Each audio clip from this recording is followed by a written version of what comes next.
Ang kwento ay nagsisimula sa planeta ng Blue Star 2088 taon ng bagong era. Ang pangunahing karakter ay naglalakad sa ilalim ng kalye at tumingin ang ating bida sa batang babae sa tabi niya na nagsasalita sa mga mamamayan sa kanyang cellphone na sila ay hindi dapat maging mapagpakumbaba, sila ay kailangan magtrabaho sa kanilang mga kamay at magpadala ng kanyang mga bunga, sila ay dapat na ipakita ang kanilang mga aktibidad ang live broadcast, pero hindi niya sinisisi ang man dito. Si Lin Q, siya ay 17 taong gulang, isang student awakening type transforming into an awakening beast, isang little white rabbit.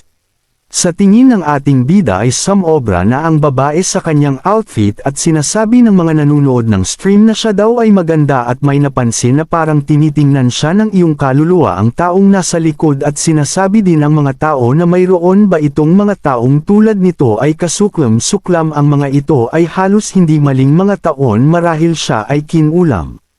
Ang streamer na nagtataka kung ito ba ay isang werewolf na kuneho ay siya ba talaga noong linggong sa eskwelahan yun kailangan niyang makipaglaro sa kanya. Sinabi niya sa mga manunood na kung sa tingin nila ay maaari niyang ibagsak siya ng 1 minuto pagkatapos ay dapat nilang ipadala sa kanya ang kanilang mga missile. Nag-oo ang mga manunood. Ano ang sinabi niya na magkakaroon ng away ng mga hayop? Ito ay napaka-interesante. Ang batang babae ay lumapit kay Lin Q at sinabi na ang taong ito ay may parehong mga tainga tulad ng iba na hinawakan niya ang kanyang mga tainga at may sasabihin sana ang ating bida pero hindi niya na natapos dahil tumawa ang babae at gumamit ng ilang uri ng magic stream ng mahiwagang enerhiya na nakapalibot kay Lin Q. Ito ay labis na nagulat sa kanya. Sinabi ng batang babae sa madla na ginawa niya ito, tumba niya ang maliit na kuneho na si Lin Q ay nakahiga sa lupa at sa tingin niya ay labis siyang nagsisisi na nakilala niya ang isang napakasamang tao sa daan at na siya ay nagulat dahil napansin niya ang isang maliwanag na ilaw at papalapit na mga tunog. Hindi na siya nagkaroon ng oras para makatakas at nabundle siya ng isang truck na naging sanhi ng kanyang paglipad ng ilang metro ang layo. Ang isang lalaki na bumaba sa sasakyan ay nagtanong kung ano ang kasuklam-suklam na ito na may mga tainga ng kuneho. Sabi ng babae dapat niyang gawin ang paraan ng sinabi ng batang babae sa mga manunood na dapat nilang panuurin ang kuneho na iyon na lumilipad sa langit kapag nahulog siya sa lupa at nagtataka ang ating bida bakit nga ba siya napakamalas.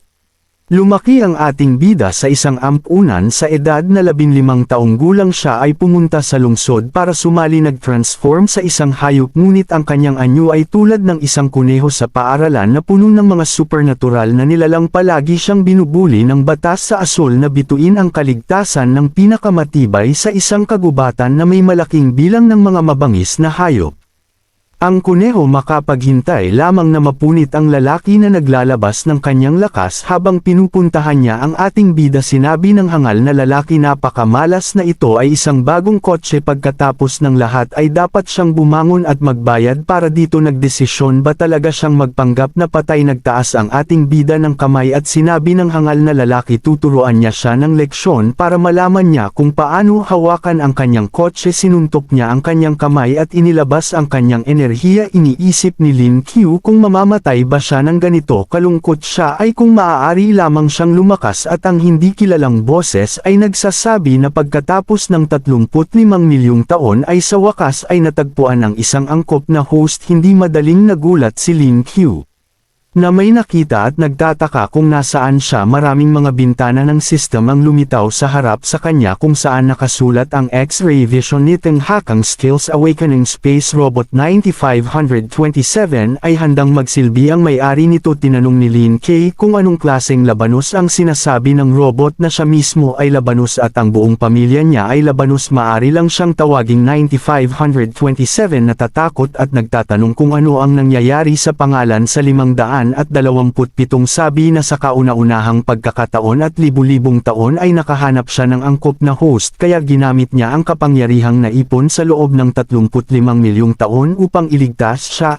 Sabi ng system Lin Q gamitin ang mga mata na kumikinang at nagtanong siya para hindi siya namatay kung anong uri ng mga butones ito, kung anong uri ng husay dahil ito ay 13 antas na mas mataas kaysa sa mga lalaki na maaari mong piliin ang alinman sa mga kakayahan na ito. Sabi ng system na gusto niyang magising sa bagong kasanayan araw-araw ngunit nagkataon ay labis na nagulat si Lin K dito at tinanong kung nagkataon bang sinabi ng system na ang lahat ay tungkol sa host dahil binuhay niya ito.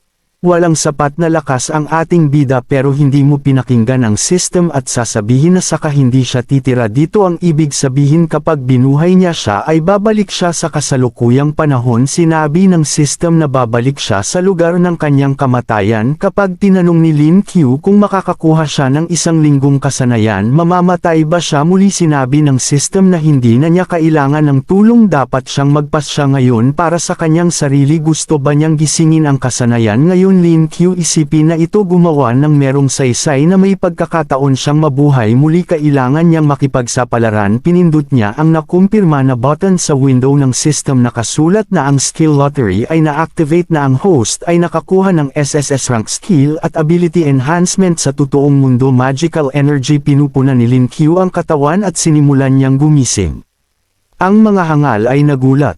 Ang babae tinanong kung humihinga pa ba siya. Tumalo ng mataas si Lin So at naisip na salamat sa bagong kasanayan ay ang pag-atake at ang mga kakayahan sa pagtalon ay pinahusay na. Damapo siya sa mga kotse at nataman ang kotse ng napakalakas na galit ang lalaki at tumakbo patungo sa kanya. Tinanong niya kung paano niya tinatrato ang kanyang kotse nang ganoon papatayin niya sila. Ngayon din pasugod na ang lalaki at si Lin Q sinabing wala siyang planong mamatay sa suntok na ito. Tinutulak niya ang lalaki na ito pala ng gusto at natalo lang ito ng 1 suntok lamang sa ating bida. Ang babae ay takot na takot sa mga nangyayari at sinabing hindi siya dapat gumalaw. Ang system ay nag-aabiso na ang kasanayan ng mga kamao ng kuneho ay na-activate. Ang lakas ng braso at ang bilis ng pag-atake o tumaas ay inilabas niya ang kanyang enerhiya at sinira ang mga damit ng babae bilang parusa. Pagkatapos tinakpan ito ng kung hindi man at mga nanunood sa stream ay makikita ito. May nagsabi sa stream na ang kuneho na ito ay dapat kunin ang kanyang maruruming kamay. Alok ng mga nanunood pero walang nang pakilam ang ating bida. Sabi ni Lin Q sa stream na hindi na niya uulitin ito ng 2 beses kaya dapat makinig silang mabuti. Siya ang kanilang boss Bonnie.